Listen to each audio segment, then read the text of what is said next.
it's Anna, and today's article is about, does oil cause nail polish bubbles? Nail polish bubbles, we all hate them. Sometimes we can't figure out why they happen. And in this article, I will cover all the different reasons that nail polish bubbles occur and how to prevent them. Cecilia asks me, Anna, I read that one should use acetone on the nails before applying polish to remove the excess oils. Most of the time, I've applied oil and nail balm from Trend. I let them dry and then applied polish. But what I've been experiencing lately is that my nail polish gets bubbles. I thought I might be having an issue with my new Essie Grow Stronger base coat, but maybe it's the treatment that I do before. What do you think? Okay, let's get into my answer. Yes, it is the oil and possibly the nail balm that you were applying beforehand that are the guilty culprits. Nail polish, also known as lacquer, needs a clean, oil-free surface to create a strong bond. Nail oil definitely needs to be removed prior to your manicure. Now let's look at the Trend nail balsam that you mentioned. Trend nail balsam's description.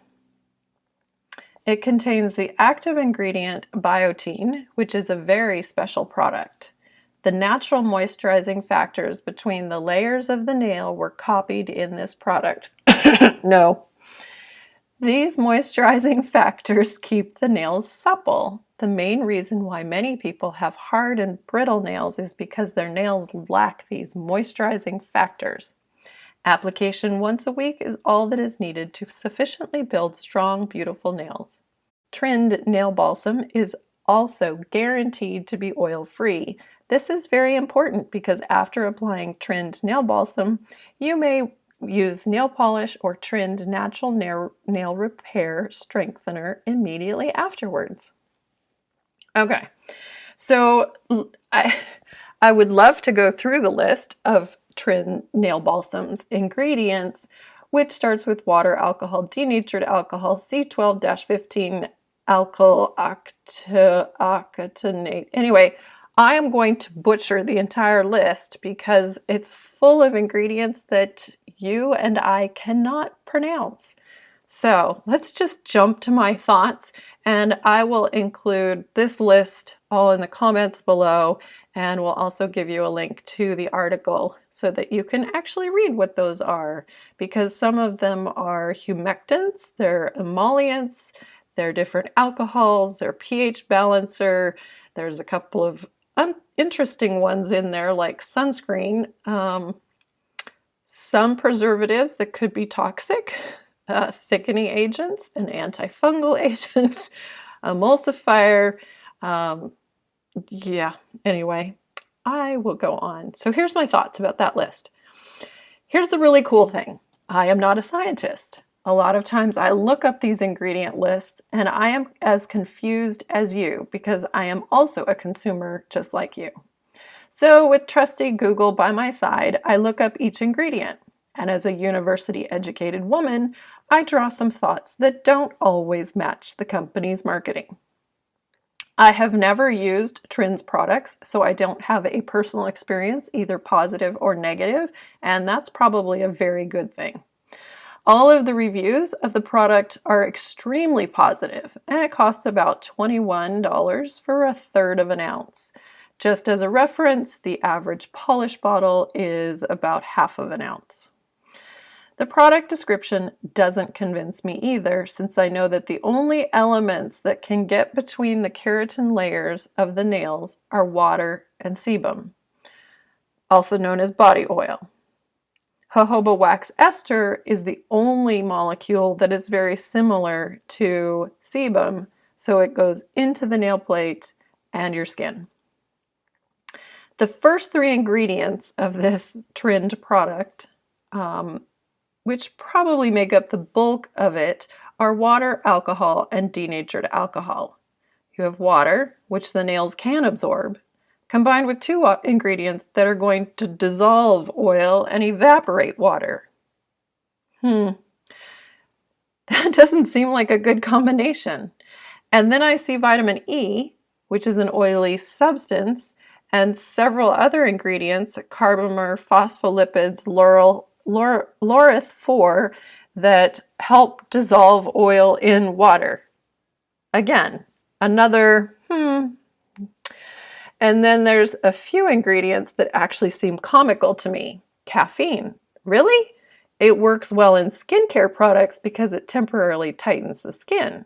But in a nail plot product that is being applied to dead keratin nail cells? Allantoin, something that helps shed the top layer of your skin. Why do we need that for our nails? I'll let you guys be the judge. Bubble causes. While I'm at it, we might as well look at all of the reasons why nail polish bubbles when it's drying. Dirty nails. Oil and dirt are bad news with lacquer. Think of it as if you were to repaint your car with a fresh coat of auto lacquer, but you didn't clean it first. That would be a problem. It's the same with your nails. Some polish removers contain moisturizers like vitamin E, essential oils, or glycerin. These ingredients will leave a film on your nails that interferes with the bond of nail polish to your nails. Moisture. Well, what if you wash your hands before starting your new manicure? Seems like a good idea, right? The first problem is that you're adding water to your nail plate, which will cause your nail to flatten. If you apply lacquer to wet nails, the bond will be weak because the water needs to evaporate. Since you've covered the nail with a hard surface, the water will evaporate through and underneath the tips of your nails. As your nails dry, they will curve back to their normal shape. This causes the polish to stretch and crack. The second problem is that you will have most likely dried your hands with a kitchen or bath towel. Little bits of lint will stick to your nails. So now they're no longer clean and they're still wet. Spreading it on thick. We're all busy, and with the plethora, I used a big word in this article. With the volume, I'm just going to say the big volume of quick dry polishes and top coats, we've come to believe that we shouldn't have to wait for polish to dry. Why should we paint 3 thin coats when 1 thick coat will work just fine, right? Wrong. Polish starts as a liquid because it has a certain blend of solvents. Polish dries when those solvents evaporate in the air. They evaporate from the top to the bottom. If you apply thick coats, the surface of the polish layer will dry while the rest remains wet underneath. So the solvents are trapped under the dry surface and forms tiny bubbles. Too dang hot. Elevated body temperature or really humid and hot weather can cause nail polish bubbles. Warmer weather helps the surface of the polish dry faster than what's underneath. It's probably best to head for the shower after going to the gym and wait to polish your nails later. Old polish. Polish that has been used for several manicures or has been in your collection for several years may have gotten thicker. The solvents have evaporated while you were polishing your nails, or they've evaporated over time while being stored.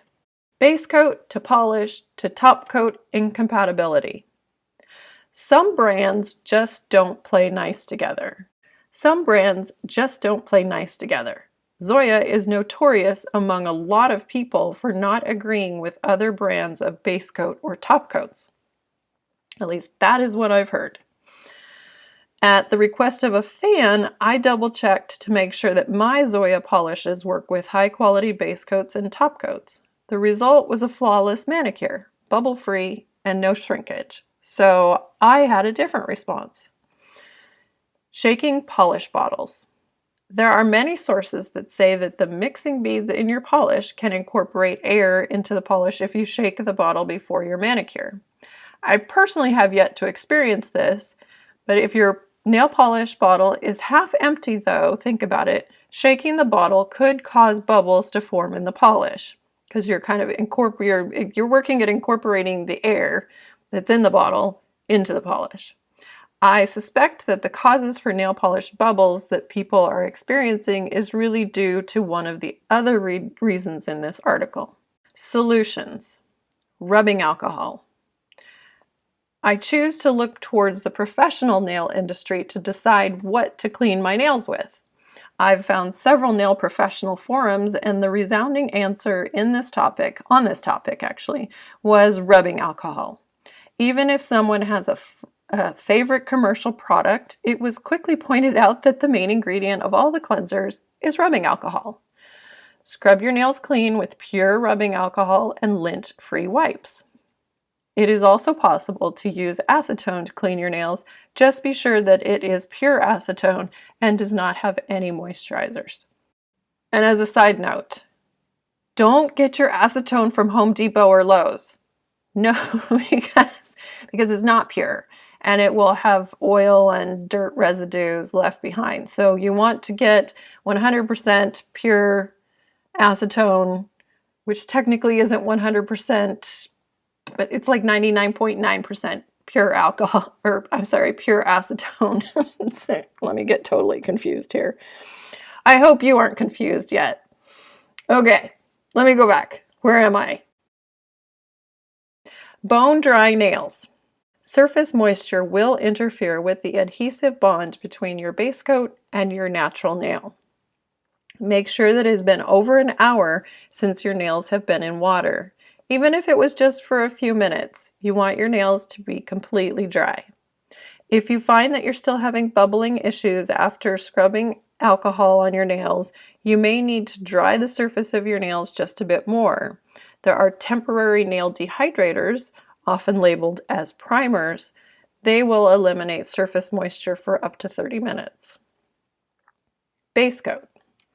Base coats are formulated to bond to the nail plate. Let me say that again. Base coats are formulated to bond to the nail plate. Just like it's best to use primer paint before you paint your house, it's best to use a primer on your nails. And this is the job of the base coat. Doug Schoon, author of Nail Structure and Product Chemistry, also that's my nail Bible, says base coats and top coats are formulated with many of the same ingredients as polish. Most base coats contain a high percentage of TAF, T-A-F, resin to improve nail plate adhesion and block staining. Top coats generally have high amounts of nitrocellulose with an extra plasticizer and no pigments. Top coats improve wear by coating the polish with a protective shield while increasing gloss. So, steer away. This is my big one. Steer away from products that claim to be a base coat and a top coat. They simply won't do both jobs well, and you'll be disappointed. Roll your bottles. Instead of shaking the bottles, turn them upside down and roll the bottle between your hands. Try not to curse too loud at the companies who thought it would be a good idea to get creative with their bottle shapes. Nicole by OPI, Ciate, Anasui, and these are the ones that take the cake. Booty Babe. Those polished bottles are shaped like a woman's bum. So if the polish won't mix because you have a crazy bottle or it's gotten thick and has settled, you'll need to shake it really good and then let it sit for 10 minutes. Better mixing. You may want to add a couple more mixing balls if your polish is consistently difficult to mix. Can we say glitter? I have actually discovered that several companies have stopped including mixing balls, especially Sally Hansen. I think it's happened to cut costs and keep prices lower. All of my salon quality polishes like OPI, Orly, China Glaze, Essie, etc. still contain 2 mixing balls. They haven't cut back on costs by removing those mixing balls. Thin your polish. Not all solvents are created equal. Acetone is a solvent typically used for cleaning surfaces in a laboratory. Acetone is also a good solvent for many plastics and some synthetic fibers. Acetone is primarily used on substances that have already gotten hard. Nail polish needs solvents to keep the formula in a liquid state while it's in the bottle. Acetone is not one of those solvents. The solvents I consistently see in polish ingredient lists are butyl acetate and ethyl acetate. If you use acetone to try and thin the polish, it simply starts dissolving or breaking down the formula inside the bottle. This is why polishes thinned with acetone lose their shiny luster and chip easier. Thinner is made specifically for nail polish, and it contains, you guessed it, butyl acetate and ethyl acetate. These are the solvents that evaporate from the bottle while you are polishing your nails. Solvent evaporation is why your polish gets thick. Solvent evaporation is also why your polish gets dry on your nails. Although Doug Schoon doesn't recommend polish thinners, since a thinned polish will never be exactly the same as when it was brand new. My feeling is that his recommendation is focused towards nail professionals in his book, and again, my nail Bible, and that book is Nail Structure and Product Chemistry. Nail professionals need continuous product consistency, and they need their manicures that they create for customers to last between salon visits. They should not be thinning polishes in the salon. Those of us at home, though, we can be a little bit less strict. To me, nail polish thinner is worth the $5 investment for 4 ounces. Since you'll only use 10 to 15 drops per bottle, you will easily have enough to salvage 150 bottles of polish. On a side note, while doing research for this article, I discovered that acetone is produced and disposed of in the human body through normal metabolic processes. It is normally present in your blood and urine. Yeah, acetone. I find it fascinating that there is all of this fear around the horrible health dangers of using acetone to remove polish. I wouldn't recommend drinking the stuff, but I've said this before in other articles. Big corporations have excellent public relation departments, and they spend a lot of money to convince us to believe their agenda. And remember butyl acetate, that solvent that is in nail polish? It is naturally found in many types of fruit, where along with other chemicals, it imparts characteristic flavors and has a sweet smell of banana or apple. It is used as a synthetic fruit flavoring in foods such as candy, ice cream, cheeses, and baked goods. When I smell my bottle of polish thinner, it actually has a banana and apple fragrance. Again, Control the temperature. Polish your nails in a room with still air that is not in direct sunlight. Keep the windows closed and stay away from your air conditioner vents. If the weather is hot, work in an air-conditioned room. If the air conditioner is not available and you require a fan, point it away from you while you're painting your nails. Do not blow on your nails or wave them in the air like a crazy person in an attempt to get them to dry faster. This, again, just dries the surface of the nail polish faster and creates the perfect environment for nail polish bubbles. The solvents in the polish are trapped in the dried surface of the nail polish. How many times can I say nail polish? Polish, polish, polish. Okay. Let me go on. Pamper yourself. Painting thin coats using long, even strokes will allow them to dry uniformly without trapping the solvents between the coats. Thin coats should be completely dry by the time you've completed 10 fingers and are ready to move on to the next coat. If it's not, wait a couple more minutes. I always use the smell test, and that is if you can still smell the solvents after a couple minutes, then they're not dry yet. So you definitely want to make sure that that solvent smell is almost completely gone. Top coat. Choose a high quality top coat to seal in your manicure. Personally, I like the quick dry top coats, but I also take time with my polish layers so my nails are almost completely dry anyway. There are many favorites among nail bloggers: Sash Veet, Posh, and Glisten and Glow's HK Girl.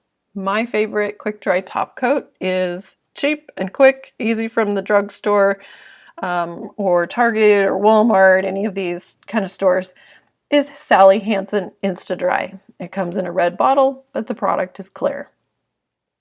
In conclusion, so follow all of those suggestions to help minimize bubbles, and like all things nail and manicure related, just take your time.